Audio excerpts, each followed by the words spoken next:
안녕하세요. 여러분의 여성 건강 지킴이 인생 한방 한의사 사정윤 인사드립니다.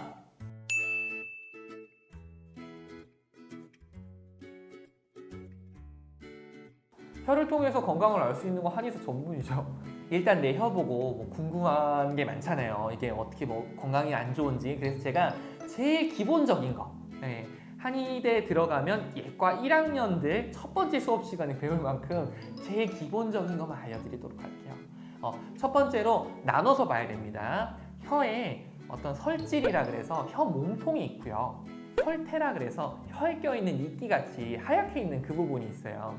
이 두 개가 좀 다릅니다. 그래서 첫 번째로 설태에 대해서 얘기 드리면, 이 설태가 생기는 이유는 우리 몸 위장에 있는 노폐물들이나 이런 게 있으면, 또는 음식물이 있으면 거기서부터 미생물이 증식을 해가지고 그게 이렇게 딱 올라오는 거예요. 그 어항에 보면은 이끼가 이렇게 막 껴있잖아요. 그거랑 똑같은 겁니다. 어디에 이끼가 잘 껴요? 탁한 물.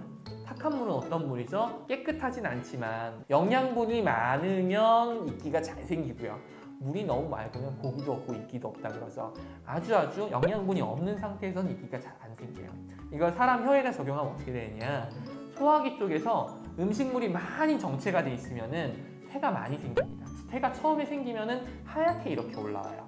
그러면 이 사람이 소화 잘 안 되는구나 이렇게 생각을 하고요. 그게 오래되면요 노랗게 돼버려요.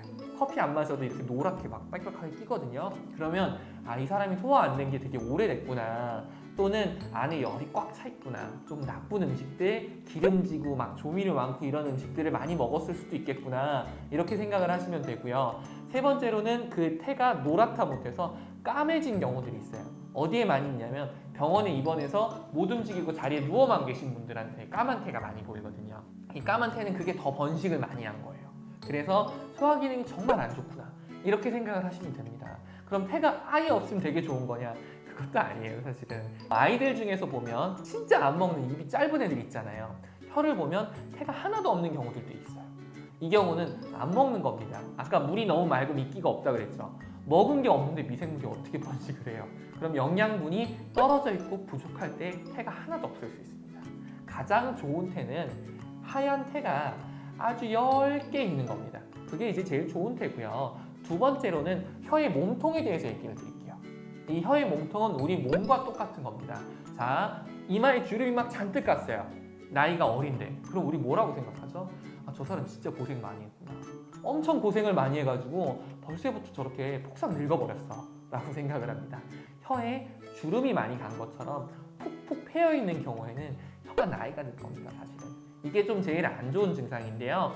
사람마다 좀 다르게 되지만 혀가 이렇게 쭉 있으면은 이 혀 끝부분은 우리 몸의 윗부분에 해당이 되고요. 혀 아래쪽, 혀 뿌리 쪽으로 갈수록 우리 몸의 아래쪽에 해당이 됩니다. 그래서 혀 첫 번째 있는 부분 같은 경우에는 우리 몸의 심장 정도에 해당이 되고, 그 바로 위는 위장, 그 위에는 장, 혀 뿌리는 골반과 자궁 쪽에 해당이 되게 되는데요. 홈이 파인 곳에 따라서 안 좋은 부분의 기능이 좀 다를 수도 있습니다.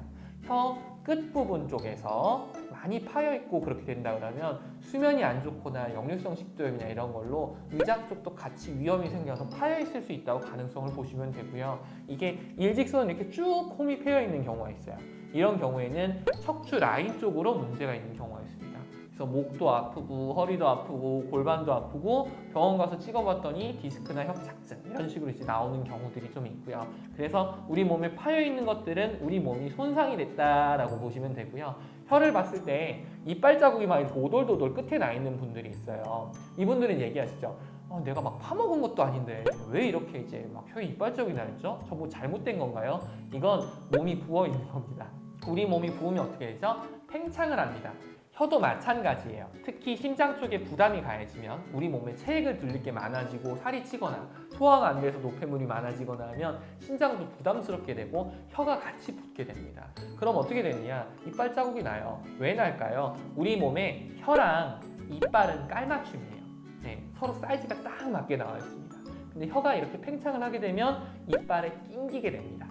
그러면 그쪽으로 이빨 자국이 남게 되는 거예요. 그래서 혀에 이빨 자국이 막 이렇게 나 계신 분들은 내가 부었구나 생각을 하시면 됩니다. 일반적인 이유는 체중이 갑자기 증가를 하거나 소화가 오랫동안 안 되거나 너무 오랫동안 피곤하거나 잠을 못 자면서 몸이 부어버리면서 혀가 같이 부어버리는 경우가 되게 많아요.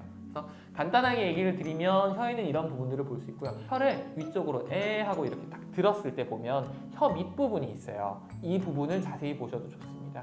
그러면 검은색으로 반점처럼 이렇게 있거나 약간 어둑어둑한 색깔이 있으신 분들이 있거든요. 심한 경우에는 그냥 혀를 이렇게 쭉 내밀어서 밑으로 딱 내밀었을 때도 이렇게 약간 파란색으로 뭔가가 있는 것처럼 보이는 분들이 있습니다. 우리가 왜 혈관도 이렇게 보면 이제 푸릇푸릇하게 보이잖아요. 이런 것처럼 밑에 혈관이나 이런 게 파랗게 보이는 분들이 있는데 이런 경우가 바로 어혈입니다. 자궁 쪽에 어혈이 많거나 골반 쪽으로 어혈이 많으면 그렇게 퍼렇게 보이고 혀의 색깔이 별로 좋지 않아요. 혈액순환이 잘 안 되는 거죠.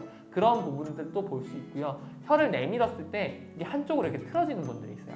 혀를 쭉 내밀면 메롱 하고 이렇게 나가야 되는데 이게 한쪽으로 이렇게 쓱 가버리거나 혀가 바들바들 이렇게 떨리는 분들이 있습니다. 이분들도 문제가 있는 거고요.